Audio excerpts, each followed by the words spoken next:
నమస్కారం. సామాన్యుల అసమాన విజయగీతిక ఈటీవీ జయహోకు స్వాగతం. భక్తులు ఆదిదేవుడిగా ఆరాధించే అగ్రగణ్యుడు, తొలి పూజలు అందుకునే గణనాయకుడు వినాయకుడు, విఘ్నాలు తొలగించే విఘ్నేశ్వరుడు. బొజ్జగణపయ్యకు 108 పేర్లు, 32 రూపాలు ఉన్నాయి. అయితే ఆయనకు ఎన్ని రూపాలు ఖచ్చితంగా అంచనాకు అందదు. కానీ భక్త గణపయ్యకు వీరభక్తుడైన భాగ్యనగర వాసి ఒకరు వేవేల రూపాల అపురూప వినాయక ప్రతిమలను సేకరించారు. కేరళలో సామాన్య కుటుంబ నేపథ్యం నుంచి వచ్చిన పెద్దాయన ఈ వయసులోనూ పవర్ లిఫ్టింగ్ పోటీలకు సై అంటే సై అంటున్నారు. జీవన చరమాంకంలో తరగని ఉత్సాహంతో పోటీలకు సిద్ధమవుతున్నారు. విభిన్న స్ఫూర్తిదాతల కథనాలతో మీ ముందుకు వచ్చింది జయహో.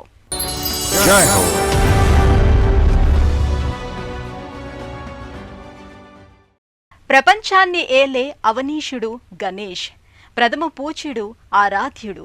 అవనీష్, అమోద్, అన్మయ్, గౌరిక్, కవీష లాంటి ఆధునిక పేర్లు ఆయనవే. ఇంత చక్కనయ్యనేమో చూడముచ్చటగా అలంకరించి పూజించి నదిలో నిమజ్జనం చేస్తూ ఉంటే మహారాష్ట్ర వాసి శేఖర్ పబ్శెట్టి మనసు విలవిల్లాడేది. షిరిడీ ఆలయంలో గణేష్ ప్రతిమ స్ఫూర్తితో గణనాయక విగ్రహాలను సేకరించేవారు. వినాయక చవితి మరుసటి రోజు ప్రతిమలను సేకరించవచ్చన్న అమ్మమ్మ సూచనలను పాటించారు. నేటిదాకా 20,000కు పైగా వినాయక విగ్రహాలు సేకరించి భద్రపరిచారు. గిన్నెస్, లిమ్కా రికార్డుల పుస్తకాలు ఆయన ఘనతను కీర్తించాయి.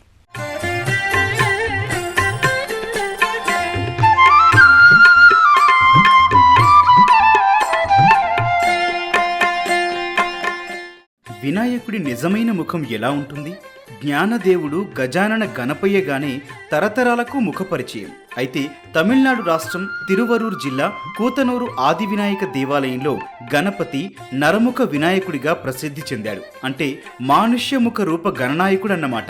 ఇలాంటి వినూత్న విగ్రహాలు, ప్రతిమలను వేలకు వేలు సేకరించారు హైదరాబాద్ వాసి బ్యాంకు విశ్రాంత ఉద్యోగి పెప్శెట్టి శేఖర్. ఉద్యోగరీత్యా భాగ్యనగరం వచ్చి స్థిరపడ్డారు. బాల్యంలో అంకురించిన అభిరుచి క్రమంగా పెరుగుతూ వచ్చింది. సేకరించిన వినాయక ప్రతిమలే 21,110 ఉన్నాయి. గణనాయకుడి జ్ఞాపికలతో కలిపితే వాటి సంఖ్య 55,562.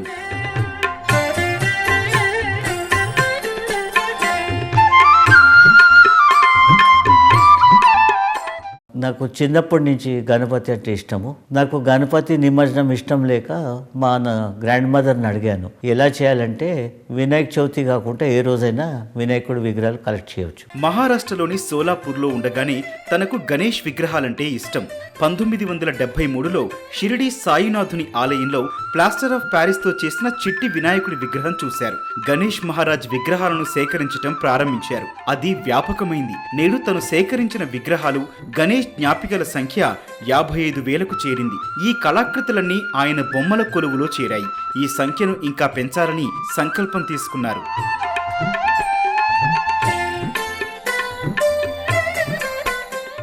July 3, 1973 షిరిడీ వెళ్ళాం. అక్కడ సాయిబాబా గుడికి ఒక చిన్న పిఓపి గణేష చూసి కలెక్షన్ మొదలు పెట్టాను. ఆ రోజు నుండి ఇవాళ మటుకు గణపతి విగ్రహాలు కానీ, గణపతి ఫోటోలు కానీ, పోస్టర్లు కానీ, కీచైన్ కానీ, గణపతి బుక్స్ కానీ, ఆడియో వీడియో క్యాసెట్ ఇవన్నీ కలెక్ట్ చేసుకుంటూ వచ్చాను. ఈ రోజు మటుకు 55,000 గణపతి కలెక్షన్ అయిపోయింది. దీన్ని 1,00,000 దాకా తీసుకెళ్లాలని కోరుతున్నాను. గణేష్ ప్రత్యేకతల అధ్యయనానికి, వినూత్న ప్రతిమల సేకరణకు శేఖర్ అనేక సంవత్సరాల నుంచి అమెరికా, జపాన్, చైనా, శ్రీలంక సహా వివిధ దేశాలలో పర్యటించారు. తను సేకరించిన వాటిల్లో కేవలం ప్రతిమలే కాకుండా ఛాయాచిత్రాలు, పుస్తకాలు, తాళం చేతి గుర్తులు, ఇంకా ఇలాంటి జ్ఞాపికలు మరెన్నో ఉన్నాయి. ఇక్కడి ప్రతి వస్తువుకు ఒక కథ ఉంది. భారతదేశం కాకుండా 38 దేశాలు గణేశాస్ ఉన్నాయి. Japan, Indonesia, Java, Jakarta, Bali, Cambodia, Vietnam, Afghanistan, Pakistan, Sri Lanka, Nepal లాంటి దేశాల నుండి కూడా కలెక్ట్ చేశాను. 20 ఏళ్ల క్రితం అంటే 2004 వినాయక చవితి రోజు శేఖర్ తను సేకరించిన అమూల్య కళాకృతులతో సికింద్రాబాద్ జూలూరి వీరేశలింగం హాల్లో ప్రదర్శన ఏర్పాటు చేశారు. అచ్చంగా ఒక దాతృత్వ కార్యక్రమం కోసం నాడు ఆ ప్రదర్శన నిర్వహించారు.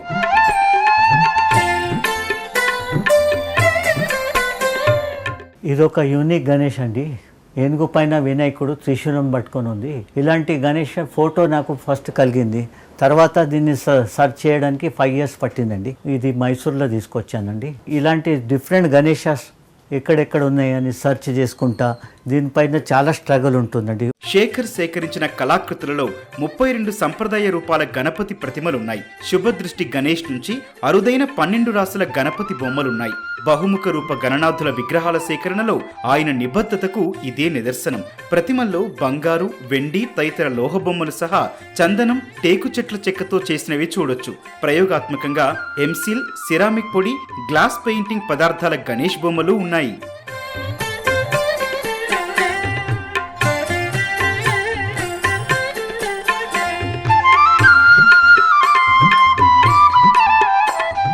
ఇరవై 21,110 గణపతి విగ్రహాలు ఉన్నాయి.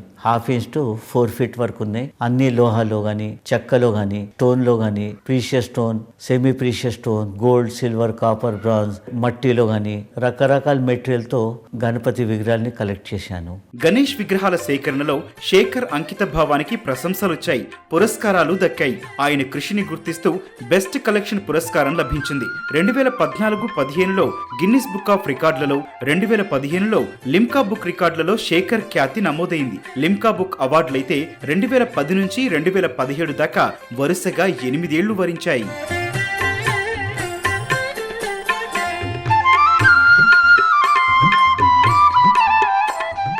ఈ కలెక్షన్లో నాకు 2009లో లిమ్కా బుక్ ఆఫ్ ఇండియా రికార్డ్స్లో ఫస్ట్ క్రియేట్ అయింది. తర్వాత అలాగే 2015లో Guinness book of world record, Everest world record, wonder book of records, miracle world record, republic record holders record, తర్వాత unique world record, total 12 world records వచ్చినాయి. అలాగే శిల్పారాంలో ఎగ్జిబిషన్ పెట్టాం 2005లో. టెంపుల్ ఆఫ్ ఫైన్ ఆర్ట్స్ వాళ్ళు విశ్వ వినాయక ఫెస్టివల్ సెలబ్రేట్ చేశారు. 5,000 Ganapati display చేశారు. వివిధ దేశాల్లో వినాయకుల విశిష్టతను భావితరాలకు అందించేందుకు శేఖర్ విశ్వ వినాయక పేరుతో ఒక పుస్తకం రాస్తున్నారు. భాగ్యనగరంలో పంచముఖి ఆలయం నిర్మాణ సాధ్యాసాధ్యాలను పరిశీలిస్తున్నారు. సుసంపన్న సాంస్కృతిక వారసత్వ సంపద పరిరక్షణకు, అందరిలో దాతృత్వ భావన పెంచేందుకు కృషి చేస్తున్నారు.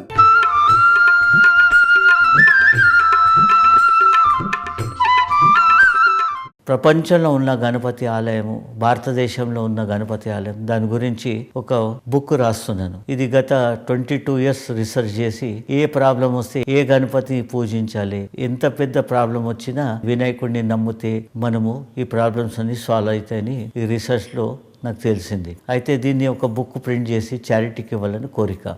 అలాగే లైఫ్లో ఒక కోరిక, పంచముఖి ఆలయం హైదరాబాద్లో కట్టాలని కోరిక ఉంది.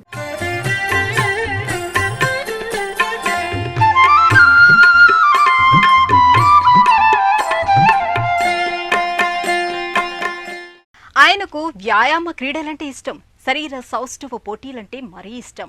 పేరు శ్రీనివాసన్, ఊరు ఎర్నాకుళం. చక్కని దేహాకృతి కలిగి ఉండేవారు.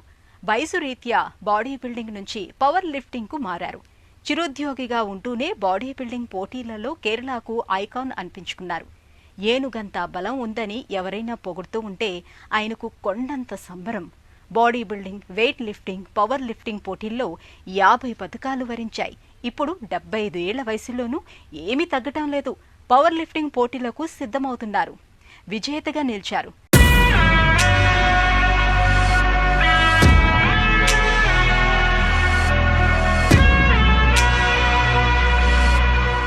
ఈ కండల వీరుడు ఒక సామాన్యుడు. పత్రికా కార్యాలయంలో సహాయకుడిగా పనిచేసి ఉద్యోగ విరమణ చేశారు. పేద కుటుంబ నేపథ్యం, ఆకాంక్షలు అనన్యం. స్వీయ ఆసక్తి, అభిరుచితో వ్యాయామ క్రీడల్లో ఎదిగారు. క్రీడాకారుడిగా ఎన్నో మైలురాళ్లను చేరారు. దేహదారుఢ్య పోటీల్లో మేటిగా రాణించారు. వయసు రీత్యా పవర్ లిఫ్టింగ్ క్రీడకు మారిపోయారు. 60 కిలోగ్రాముల శరీర బరువు విభాగంలో 78.5 కిలోల బరువు ఎత్తి రికార్డు సృష్టించారు. యువ క్రీడాకారులకు స్ఫూర్తిదాతగా విలసిల్లుతున్న ఇప్పుడు పవర్ లిఫ్టింగ్ లో సుప్రసిద్ధుడు. ఈయన స్వస్థలం ఒకనాడు ఎర్నాకుళంగా ప్రసిద్ధి చెందిన తూర్పు కోచి. ఈ అత్యంత సామాన్యుణ్ణి స్థానికులు ఏనుగంత బలమున్న మనిషి అని కీర్తిస్తుంటారు. ఇప్పుడు 75 ఏళ్ల వయసు అయినా తరగని ఉత్సాహంతో పవర్ లిఫ్టింగ్ క్రీడకు మారిపోయారు. ఇందులో కొనసాగుతున్నారు. పేదరికం ప్రతిబంధకంగా ఉన్న కుటుంబం అండగా ఉండడంతో దూసుకెళ్లారు.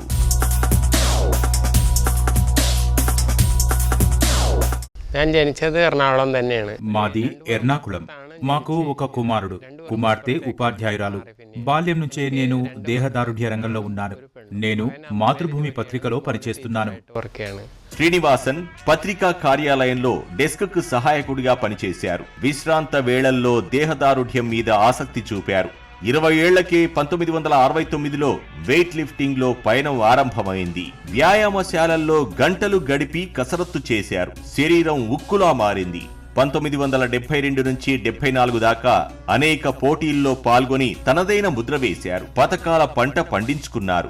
28 ఏళ్ల వయసులో 55 కిలోగ్రాముల విభాగ పోటీల్లో పాల్గొన్నారు. శ్రీనివాసన్ చదివింది 5వ తరగతి. చిరుద్యోగాలతోనే తన ఆశయ పథానికి బాట వేసుకున్నారు.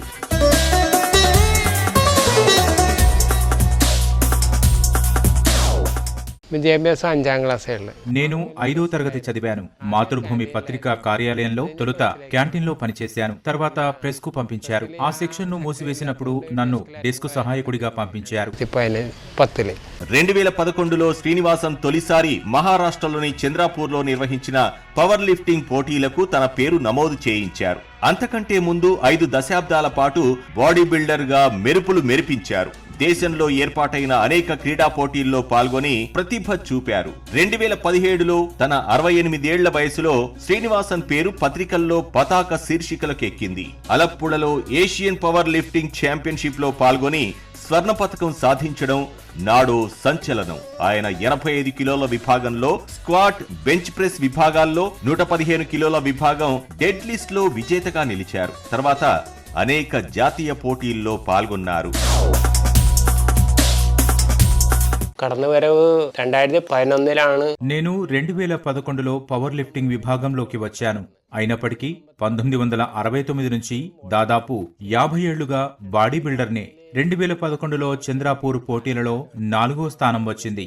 నాటి నుంచి పాల్గొన్న ప్రతి పోటీలో ఓ పతకం లభించింది. സ്ഥലത്ത് പോണെങ്കിലും എനിക്ക് മെഡൽ ഉണ്ടായിരുന്നു. తక్కువ బరువు ఉండటం వల్ల అనేక సవాళ్లను ఎదుర్కొన్నారు. అయినప్పటికీ శ్రీనివాసన్ అధిక బరువులు ఎత్తే విభాగంలో పోటీదారుల కంటే ఎక్కువ బరువులు ఎత్తారు. Strong man title సాధించగలిగారు.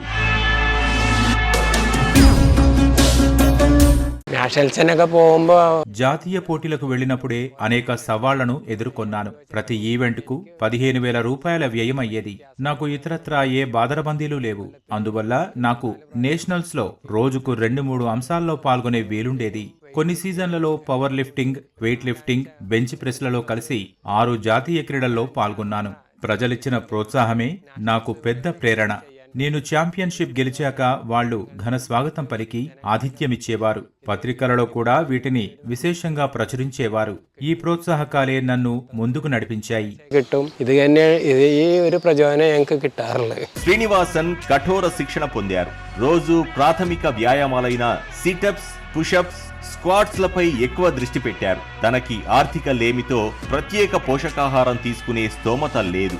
అయినా వెనుకడుగు వేయలేదు. సరిసమాన సంప్రదాయ ఆహారాలైన ఉడికించిన గుడ్లు, బియ్యపు పిండి, కొబ్బరితో చేసిన పుట్టు, అరటిపండ్లు, శనగల కూర తీసుకునేవారు.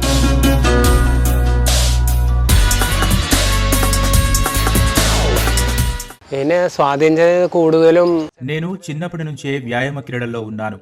పవర్ లిఫ్టింగ్ మీద దృష్టి ఉండేది. కేరళ దేహదారుఢ్య పోటీలలో అఖండుడు అనిపించుకున్న మాతృభూమి పత్రిక ఉద్యోగి మైఖేల్ నా తొలి శిక్షకుడు. జాతీయ పోటీలలో నా స్ఫూర్తిదాత కోల్కతాకు చెందిన మనోహర్ ఐష్. దేహదారుఢ్య పోటీలలో ఆయన సుదీర్ఘ కాలం నుంచి ఉన్నారు. ఆయన 3 ఏళ్ల పాటు వరుసగా మిస్టర్ యూనివర్స్ గా ఎంపికయ్యారు. 1995 నుంచి బాడీ బిల్డింగ్, పవర్ లిఫ్టింగ్ క్రీడాకారులకు ప్రోటీన్ పౌడర్లు, ఇతర పోషకాలను ఇవ్వసాగారు. కానీ నేను వాటిని వాడలేదు. నేను రోజువారీ భుజించే ఇంటి తరహా ఆహారాన్ని తీసుకున్నాను. సాధారణ ఫుడ్ మాత్రం పవర్ లిఫ్టింగ్, బాడీ బిల్డింగ్ పోటీల్లో దాదాపు 50 పతకాలు సాధించిన శ్రీనివాసన్ మన దేశంలో పేరు ప్రఖ్యాతి గడించిన అథ్లెట్. సహజ ఆరోగ్య ఆహారపు అలవాట్లను పాటిస్తారు. ఉత్ప్రేరకాల్లాంటి వాటి జోలికి వెళ్లొద్దని ఆయన ఔత్సాహిక పవర్ లిఫ్టర్లకు సూచించారు.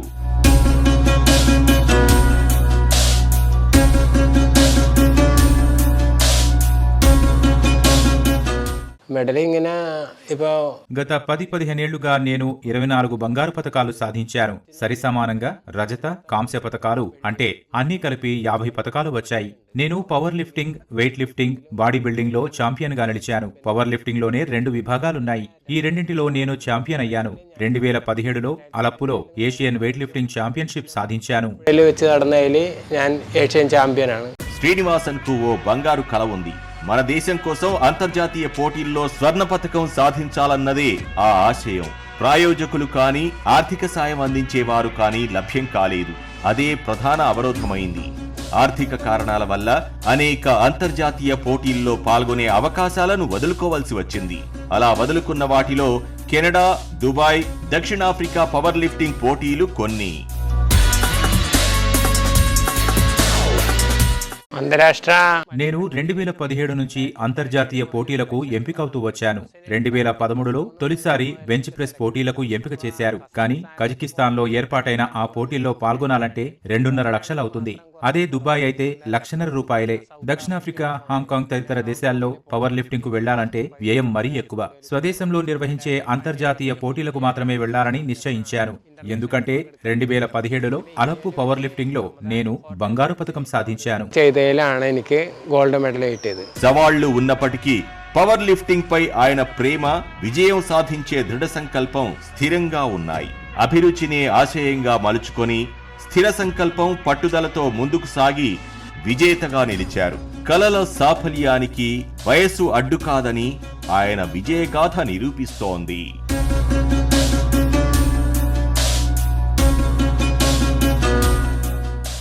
గణనాయక ప్రతిమల సేకరణలో ఘనకీర్తి శేఖర్.